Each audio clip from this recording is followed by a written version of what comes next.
Ma'am इस topic के notes बनाने हैं। मैम इस टॉपिक के नोट्स कैसे बनाने हैं? मैम नोट्स इंपॉर्टेंट होते हैं क्या? इंपॉर्टेंट क्वेश्चन यही रहता है, हाउ टू मेक नोट्स। अब ये नोट्स कैसे बनाने हैं इसको समझना स्टार्ट करते हैं। तो अच्छे परफॉर्मेंस के लिए जो रिवीजन है वो बहुत ज़्यादा एसेंशियल है। उस रिवीजन के लिए आपको नोट्स का एक्सेस होना ज़रूरी है।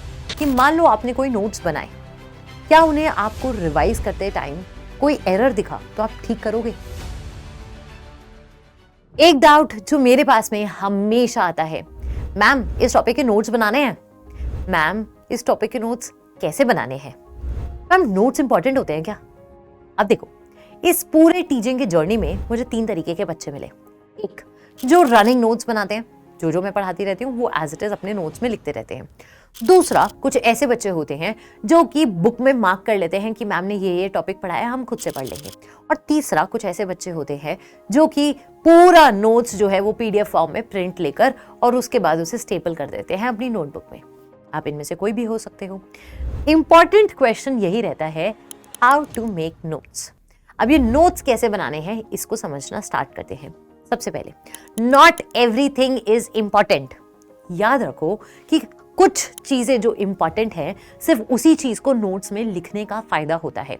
अगर आप एक एक शब्द जो टीचर बोल रही है वो आप नोट्स में लिख रहे हो तो रिवाइज कैसे करोगे, और रिवाइज से भी ज्यादा रिटेन कैसे करोगे ये सारी चीजें हमने ब्रेन में। तो सबसे पहला पॉइंट है कि इंपॉर्टेंट चीजों को आपको नोट डाउन करना होता है।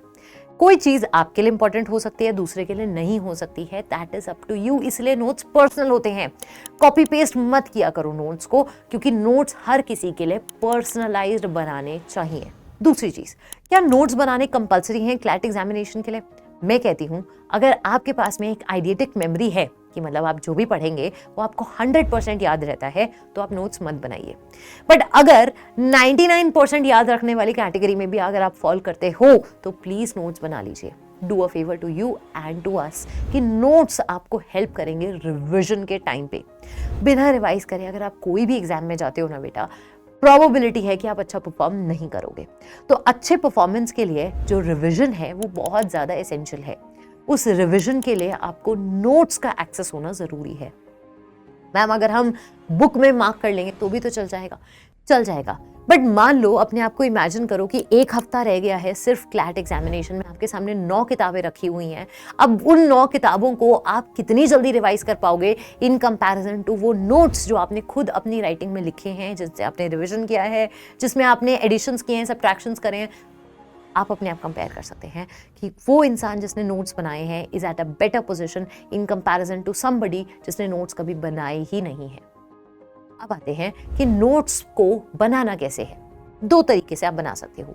या तो आप पैसेज फॉर्म में नोट्स को उतार सकते हो कि मतलब पूरा पैसेज आपने लिख लिया है जो आपकी अंडरस्टैंडिंग के हिसाब से होगा। दूसरा हो सकता है कि आप बुलेट पॉइंटर्स में नोट्स लिख सकते हैं, जो कि ईजियर होता है for revision, but it is only possible अगर आपको चीज याद रहे। अगर आपको लगता है कि 5 महीने बाद, 6 महीने बाद आपको कंसेप्ट याद नहीं रहेगा, you can do it in a passage form. अगला, नोट्स बनाते वक्त क्या चीजें जरूर लिखनी चाहिए। मैं एज अ स्टूडेंट हमेशा मिस कर देती थी कि टीचर्स जो एग्जाम्पल देते हैं मैं वो लिखती ही नहीं थी। मुझे लगता था कि हाँ ये तो हमें याद रहेगा। पर जब हम रिवाइज करते हैं ना बेटा, तो हमें वो एग्जाम्पल्स याद नहीं रहते। मेरा सजेशन आपको ये रहेगा कि हर टीचर आपको पढ़ाते वक्त एक एग्जाम्पल जरूर देता है उस टॉपिक का। वो एग्जाम्पल जरूर नोट डाउन कीजिएगा, क्योंकि वो एग्जाम्पल आपके ब्रेन में रिविजन के टाइम पे बहुत हेल्प करता है। स्पेशली जब मैं लीगल की बात करती हूँ तो लीगल में जो एग्जाम्पल्स हैं वो आपको एक पिक्चर क्रिएशन में हेल्प करते हैं, जो लॉन्ग टर्म मेमोरी में सर्व करता है आपको। और ये अल्टीमेटली एक हैक बनता है किसी भी कंसेप्ट को इजीली रिवाइज करने के लिए। If you want, you can also draw the diagrams that you feel like drawing. Flow chart mechanism is also another thing that you can use in your notes. ये भी एक important तरीका होता है चीजों को जल्दी से जल्दी रिवाइज करने में।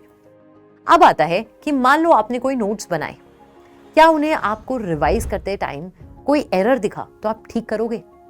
उसे ठीक करना होता है। दूसरी चीज, मान लो आपने एक टॉपिक पढ़ा article 19 in the month of January 2026। जुलाई 2026 में कोई एक इंपॉर्टेंट लैंडमार्क जजमेंट आ जाता है related to article 19। Now what are you suppose to do? क्या आप एक अलग से नोटबुक में लिखोगे? No, you are suppose to add it in the notes, कि भाई नोट्स में ही ऐड कर देना है आपने। आर्टिकल 19 पे एक इंपॉर्टेंट लैंडमार्क जजमेंट आ गया। तो आपके नोट्स फाइनलाइज तब तक नहीं होते जब तक एग्जाम से 1 महीने पहले तक का टाइम नहीं रह जाता। इसमें सब्ट्रैक्शन भी होता है। I will give you another example. मान लो आर्टिकल 21 में पहले राइट टू डाई जो था वो दिया हुआ था। सुप्रीम कोर्ट लेटर ऑन कोई एक जजमेंट लेके आता है और कहता है कि भाई अब राइट टू डाई नहीं है हमारे देश में लोगों के पास में, तो आर्टिकल 21 में से वो चीज आपको अपडेट करके काटनी भी पड़ेगी कि अब ये ओवररूल हो गया। नोट्स आपके हमेशा कंटेम्पररी नेचर में रहते हैं, आप हमेशा उसे चेंज करते रह सकते हो, बट याद रखना एग्जाम से 1 महीना 2 महीने पहले तक बस, उसके बाद आप उन्हें चेंज नहीं करोगे, उसके बाद वो फाइनलाइज हो जाते हैं। इसमें हम वो भी ऐड करते हैं जो मिस्टेक्स हम कर रहे हैं किसी टॉपिक में। मान लो मैंने कोई लॉजिकल रीजनिंग का टॉपिक पढ़ा और लॉजिकल रीजनिंग के टॉपिक में मुझे एक नया क्वेश्चन दिखा जो मेरे नोट्स से रिलेटेड नहीं था। मैंने उस क्वेश्चन को समझा और उसके बाद मुझे जाना कि भाई यहाँ पर एक चीज़ ऐड करनी रहती है, एक पॉइंटर मैं फटाफट से ऐड कर दूंगी। तो नोट्स आपके अपडेट होते रहने चाहिए जैसे जैसे आप अपनी प्रिपरेशन में आगे बढ़ रहे हैं। इसी के साथ में जब आप मॉक एनालिसिस करते हैं तो आपको पता चलता है कि आपके ये टॉपिक्स वीक है। मेरा सजेशन आपको रहेगा कि ऐसे टॉपिक्स को अलग से स्टार मार्क, हाईलाइट या जो भी आपके लिए रेलेवेंट है उन्हें फ्लैग ज़रूर कर लीजिएगा, क्योंकि ये वो टॉपिक्स हैं जो आप लास्ट मोमेंट पे रिवाइज करना चाहोगे बिफोर द एग्जामिनेशन। तो नोट्स जो बनाने हैं इट इज़ एन आर्ट, और उस आर्ट में आपको बनना है एक ब्रिलियंट आर्टिस्ट, क्योंकि वो लास्ट 2 हफ्ते जो आपके एग्जाम से पहले होते हैं ना, उस रिवीजन में ये नोट्स ही आपका सहारा बनते हैं। बुक से पढ़ना गलत नहीं है, मॉक्स देना गलत नहीं है, नोट्स का PDF निकालना गलत नहीं है, बट हैंडी नोट्स होने बहुत ज़्यादा ज़रूरी हैं फॉर क्लैट एग्जामिनेशन। अब मुझे ये बताओ कि नोट्स से रिलेटेड क्या कोई और इशू है जो आपका रह गया है? I will address it in the comment section. Thank you.